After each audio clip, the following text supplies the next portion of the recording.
PCOSचा परिणाम हा मेनोपॉज नंतरही स्त्रियांवर होऊ शकतो का?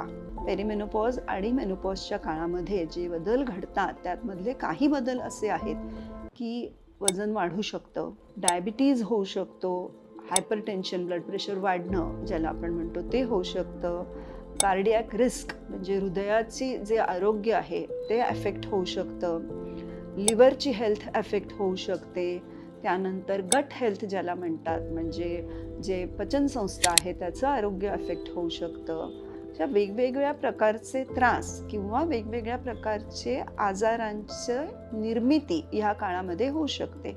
झोपेच्या तक्रारी होऊ शकतात, त्यानंतर मानसिक आरोग्य ढासळू शकतं, ब्रेन फॉग आहे, अँक्झायटी आहे, स्ट्रेस आहे.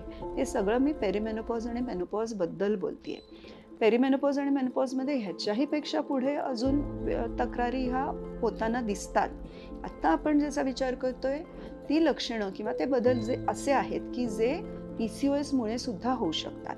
मग मुळातच ह्या फेजमध्ये जर हे आजार नसतील तर ते नव्याने होण्याची शक्यता आहे आणि जर मुळात असतील तर ते वाढण्याची शक्यता आहे.